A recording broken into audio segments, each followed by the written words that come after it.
prayer, charity, whatever it is, whoever does it with excellence, their reward is multiplied by so many levels. And this is a concept that is very important, especially in the Hajj. Right? We're going to be performing Hajj, inshallah, in a few days' time. And what you'll see, as the scholars used to comment in the past, you'll see like multitudes of people, right? Thousands, hundreds of thousands, millions of people, all of them doing exactly the same thing.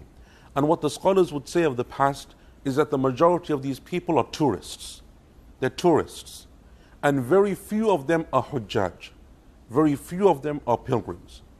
And that statement basically means is that most of them will come, they'll go through the motions, they'll do everything that everyone else does, but because their heart wasn't really in it, they're not very sincere, they're not doing things with excellence, they're not really enjoying the worship that they're performing, they're tourists. They won't take anything away from Hajj. They'll go back home and nothing will have changed. They'll be exactly the same and maybe even in some cases worse than when they started off. Whereas the sign of an accepted Hajj is that you improve, you become better.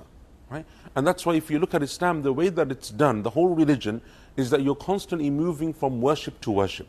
Right? Even in your daily routine, you wake up and you remember Allah, you make the dua for waking up, you make wudu, you offer your prayers. It's just constantly a whole motion of doing acts of worship.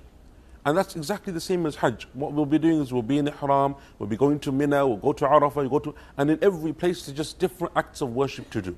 We're constantly moving from worship to worship. And that's because the sign of an accepted Hajj is that you come closer to Allah. Right? And this is where the concept of excellence comes in. The Prophet ﷺ, one day he came across a companion, and the companion was making dua for paradise, right? Dua for Jannah. Just as all of us inshallah will be doing in a few days' time, right? And we're already doing it. In Arafah, one of our biggest du'as will be the dua that Allah gives us and our families paradise. Allah give us Jannah. And so this companion was making the dua. And what he was doing was he was describing what he wanted in Jannah. And he was going to like an intimate level of detail, almost as if he's getting a construction of his house done, an extension, and he's telling the builder what he needs. So he was saying, oh Allah, I want this type of brick, and I want this type of wall, and I want this type of furniture, and I want this type of flooring. And he was going into intimate detail. And he's describing to Allah what he wants in Jannah. So the Prophet ﷺ heard this and he said to him, it's enough for you when you want Jannah to ask Allah for Firdaus. If you want Jannah, ask Allah for Firdaus. Because it is the highest level of Jannah, and it is in the middle of Jannah, and from it to all of the rivers of Jannah come. It's enough. If you want Jannah, ask Allah for Firdaus. Why? Because we can't possibly imagine, right, what's in Jannah. And for us to like say, oh Allah, we want this type of wall or this type of carpet, we're limiting what Allah Azza wa Jal is giving. Because what Allah has is unimaginable to us. And so the Prophet ﷺ again is teaching this companion to aspire, to excel. Because Al-Firdaus, as we know, being the highest level of Jannah, is only for the elite. Right? It's only for the very select few people who will reach it to that high level. But even though that's the case, what the Prophet ﷺ said to all of us is you make dua for it. Right? You ask Allah for it. And Allah, through His mercy, through His blessings, can grant it to anyone. But again, it's the concept of aspiring, of having excellence. And this is what you see amongst the companions of the Prophet ﷺ. They would aspire, they would excel. In every single thing that they did, they would do more. Right? We've all heard the stories of when the Prophet ﷺ would ask for charity. Umar radiallahu anhu came and he gave half of his wealth. Can you imagine half of everything that you own, you give in charity? The Prophet ﷺ said to him, what did you leave behind for your family, O Umar? Umar said, I left something similar. Meaning I've given you half and I've left half. And then Abu Bakr radiallahu anhu comes with all of his wealth. Oh Abu Bakr, what did you leave behind for your family? He said, I left for them Allah and His Messenger. Meaning I've trusted Allah, I trust His Messenger. Everything that I own, I've given in charity. Right? And you can imagine like doing this, right? You go home one day to your wife, to your husband, and you're like, we have to move out, right? I've sold the car, I've given my life savings away. This is what the companions did. This is how they used to act. When the Prophet ﷺ was asking for charity, Uthman radiallahu anhu came and he gave 100 camels. The Prophet ﷺ asked a second time, he gave another 100. Third time, another 100. Like each camel in those days is like, a BMW or a Mercedes. It's like extremely expensive for the Arabs to own even a single camel. Giving 100 camels, 10 times the Prophet ﷺ asked, and 10 times Uthman gave 100 camels, 1,000 camels in charity. The Prophet ﷺ said, nothing will harm Uthman after today. Nothing will harm him. There was another companion, a companion by the name of Abu Dahdah. There was a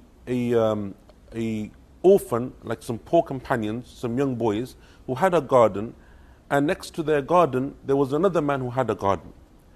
And because his garden was infringing on their land, or they had some like shared land between them, the orphan boys came to the Prophet ﷺ and they said, O Messenger of Allah, we want that shared area. Right? We want it for us because we need it and we need to benefit. But the man's refusing, so ask him. So the Prophet ﷺ asked the companion, the other man, he said, look, would you be willing to, they can't afford to buy it, but will you be willing to give it to them? The man said, no.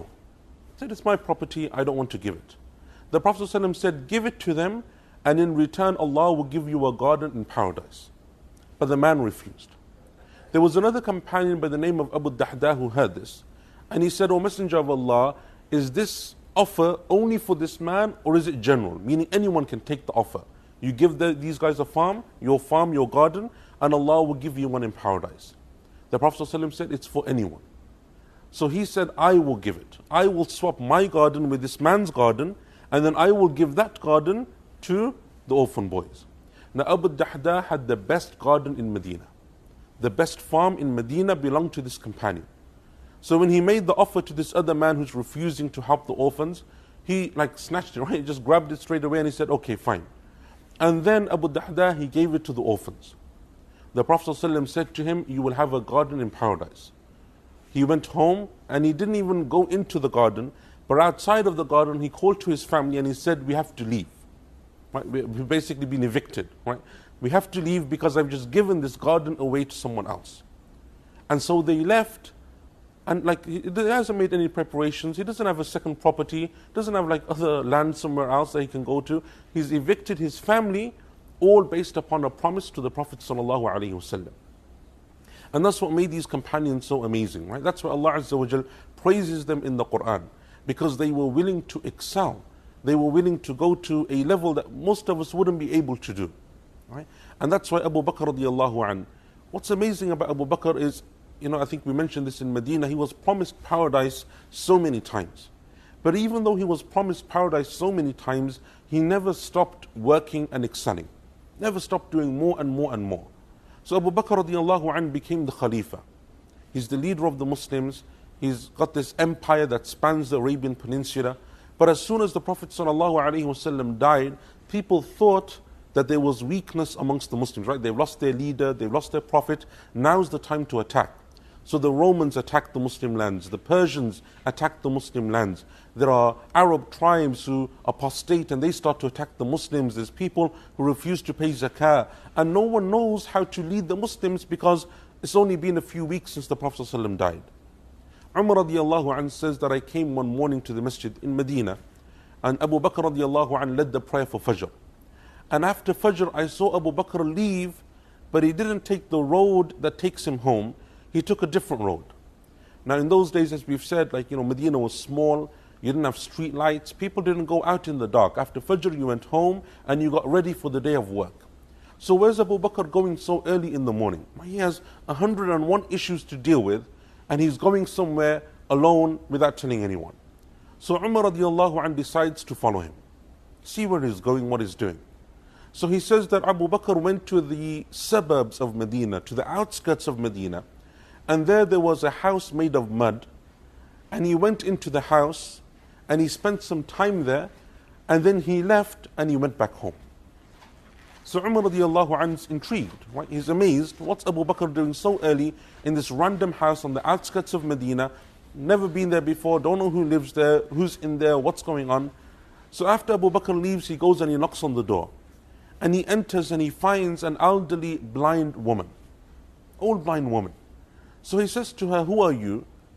And who was this man who just came to you? And what did he want from you? So the woman replies and she says, as for me, I'm just like an old woman. I have no father, no brother, no husband. I have no family left. Everyone's passed away and I'm the only surviving member of my family. And as for this man who comes, I don't know who he is. Right? She's a blind woman, she can't see. She says, I have no idea who he is. But every single morning after Fajr, he knocks on my door, he comes in, he sweeps the floor, he milks my goats, he bakes my bread, everything that I need for the day he does. And then when he's done, he leaves. And he comes and does this every single morning. Umar radiallahu anhu came out. This is the Khalifa, right? Abu Bakr is the Khalifa, he's the leader. He's the one, he's the general, he's the ambassador, he's everything in that society. He's the Imam, everything goes back to this single man. But he's still taking out the time to look after an old blind woman on the outskirts of Medina. It's not even like a convenient place for him to go. So Umar radiallahu anhu came out and he was crying. And he said that no one will be able to live up to the standards of Abu Bakr. No one can do what Abu Bakr did. Because Abu Bakr radiallahu anhu could have stood one day in the masjid. He could have said, look, there's an old woman, she needs help, someone go and help her. And all of the companions would have gone to help her, right? He could have moved the old woman into the city of Medina close by. Could have said to his wife, his own children, go and help this one. So many things that he could. He owned the treasury of the Muslims. He had money at his disposal to help this woman. But Abu Bakr radiallahu anhu does it himself, and he doesn't even tell anyone. No one knows. He would go and he would do this himself. Umar radiallahu anhu used to often do the same. One of the most amazing things about Umar when he was Khalifa is that he would do nightly patrols. Everyone else would be asleep in Medina. He would use the time to walk around in the streets of Medina. He would go and he would make sure everything was okay. One day he came across a house and he overheard a conversation inside the house. You know, in those days, it's not houses made of brick and so on. They're like simple abodes. So he hears the conversation inside between a mother and her daughter. The mother saying to her daughter that the milk that we have to sell tomorrow in the marketplace, let's dilute it with water and we can sell more, right? Business 101, right? Got some milk, dilute it with water, we get a greater quantity and we can sell it for more, make more money.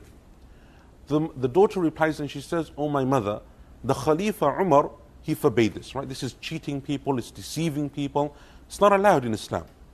The mother said, Umar is asleep, right? How will Umar know what we do? He's got bigger issues to worry about than who's diluting milk in the streets of Medina. How's Umar going to know? The daughter replied and she said, oh my mother, if Umar doesn't know, the Lord of Umar knows.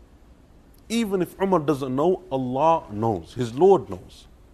So Umar stopped. He was amazed by the way that this daughter replied to her mother. And in the morning he inquired about her and he married her to one of his sons. One of his sons would end up marrying this woman. Their grandson would become the Khalifa of the Muslims, a man by the name of Umar ibn Abdul Aziz, rahimahullah ta'ala. Look at how the companions were and look at the way that they used to think and the way that they used to behave, the way that it was amazing the way that they were. But they would excel in what they did, right? So all of the companions, this is how they are. They're thinking of every single situation. What they would do is they would think, which of these two paths is more pleasing to Allah? What would please Allah in this situation more? And that's what they would base their decision upon. And often we factor in so many things, right? When we're making a decision, when we have multiple options, we factor in so many things. But very few of us stop to think about what is more pleasing to Allah. Which of these two would Allah love for us to do more? And that's what the companions used to do. People used to come from all over the world to Medina to speak to the scholar Imam Malik, rahimahullah, right? One of the famous 4 Imams. They would come, travel from all over the world with questions. And often when they would come to Imam Malik, he would say to them, I don't know. So you can imagine like someone's traveled for a month, right? They've walked, they've gone on horseback, whatever it is. They come to Medina because he's the greatest scholar living, and they have this series of questions, and they ask him, and he's like, I don't know. Don't know. So they would become upset. And they would say, we've traveled all this distance to you just to ask you this question, and now you're like, I don't know. Right? It's a wasted journey. We came all this way, and now you're sending us back empty-handed. Imam Malik used to say to them, by Allah, no one asks me a question except that I imagine paradise and hellfire before my eyes. And I know that depending on the answer that I give, I will go closer to one or to the other. And then I answer the question. So when I say to you, I don't know, it's because I don't know. I'm not just going to make up an answer for you because you travel such a long distance. I don't know. And this is how the scholars of the past were.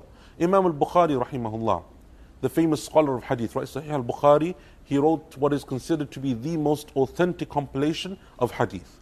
Imam al-Bukhari was once traveling on a ship, one land to another. And as he's traveling on this ship, he had with him a bag of gold. So as he's traveling on the ship, someone came and they started a conversation with him and they were talking and whatever. And that person realized that Imam al-Bukhari is carrying a great amount of wealth. Right? He has so much money. He's got this bag of gold coins and it's something that he noticed. So when the man finished his conversation and he went back to the other side of the ship, he began to scream and shout, "I've lost my gold coins, I've lost my money, someone's stolen my gold from me." And so he starts to shout this on the ship. And so the people, as you can imagine, they become panicked. They start to search the ship, people's belongings, people's persons. They start to look for this bag of gold. But it's nowhere to be found. Nowhere. No one can find it anywhere. So after a while, people give up and they go back to their routine and so on. And that man who made that false claim, he kind of goes back to Imam al-Bukhari. And he says to him, "Where's the bag of gold coins?" Right? The bag of gold coins that you had, no one can find them. We searched the whole ship. Where's it gone? What did you do with it? Imam al-Bukhari said, "When you started to shout that someone stole your gold, I took it and threw it into the ocean." Threw it away. The man said, "You're crazy, right? That was like, you're never going to get that back. You can't swim, you can't find it." And all people would have done was, you could have said, "Oh, it was a mistake," or whatever. They would have taken and given it to me, and it would have been the end of the story. Why did you throw it away? Imam al-Bukhari said, "Because I narrate the hadith of the Prophet sallallahu alaihi wasallam. And if people thought that I was a thief, a liar, no one would take my narration. No one would accept hadith from me. You don't take your hadith from a liar, from a thief, from a criminal. And by Allah, one hadith is more beloved to me than all of the gold of this world. One hadith is more beloved to me than all of that gold." So when you started to shout, I just took it and threw it into the ocean. There are so many stories, right? So many examples of how the companions, the scholars of the past, they used to excel. When it comes to worship, this is the mindset that we need to have. Allah subhanahu wa ta'ala wants to test us to see not which one of us will just do Hajj, which one of us will stand in Arafah, which one of us will go to Mina or stone or shave our heads. Allah Azza wa Jalla doesn't just want to see that. Allah wants to see which one of us will be best in the way that we do that. And that's why, as I said before, the scholars used to say the people who win on Hajj aren't the ones who get there first, they're the ones that Allah forgives. Right? That's the mindset that we need to remember. And I'm mentioning this now because I want you to remember this when we start our Hajj. Mina, Arafah, Muzdalifah, it's going to be crowded, it's going to be congested, it's going to be busy, people are going to lose their temper, people are going to push you, they're going to shove you, they're going to shout at you. All sorts of things will happen during this Hajj trip. But what you need to keep in mind is which one of us will be best in action. That's what Allah subhanahu wa ta'ala wants. How you're going to deal with each one of those situations. When people used to make tawaf in the time of the Prophet sallallahu alaihi wasallam, Umar radiallahu anhu was a big, strong man, right? We've all heard the stories. Umar is someone that the Prophet sallallahu alaihi wasallam said, when Umar walks down a road, even shaitan crosses over, right? Even he moves away because of how strong he was and how courageous he was. So when the Prophet sallallahu alaihi wasallam used to make tawaf with the companions, he used to say to Umar, "Don't push the people." Because when Umar wanted to go to the black stone, like we have to walk around and around and get closer slowly, he would just go straight there. And everyone would just move out the way, right? He's just pushing people away to the right and the left, and he would go and he would just touch the black stone. The Prophet ﷺ said to Umar, "Don't do that. Stay on the outskirts of the tawaf, right? Stay at the edges of the tawaf area and don't push people. Don't go in and dive into the black stone." Because that for him is excellence, right? Even though he's able to do it, in the way of doing it, he's harming so many people. For him, excellence is to stay back. It's not to go in and make and touch that black stone. Each one of us need to think in that way, right? In this situation, in the situation that I'm in, what would Allah want from me? How do I excel? And that is what Allah Azza wa Jalla wants to see. لِيَبْلُوَكُمْ أَيُّكُمْ أَحْسَنُ عَمَلًا. Because on the day of judgment, when Allah subhanahu wa ta'ala inshallah gives us the reward for this Hajj, Allah Azza wa Jalla doesn't look just at the quantity of the actions or the type of action that you performed. He looks at the quality of the action as well. And that's why the Prophet ﷺ said, sometimes a person gives 1 dinar in charity, and it is better than a person who gives 1,000 dinars. They said, "O Messenger of Allah, why?" He said, because the one who gave 1 dinar only has 2. So he gave half of his wealth. And the one who gave 1,000 is a millionaire, has so much. For him it's pocket change. Doesn't think twice about it. And this is what we need to think of, inshallah, as we go on during these days of Hajj. The mindset that we have to have, this desire to excel, to want to come closer to Allah subhanahu wa ta'ala. And Allah Azza wa Jal looks in our hearts.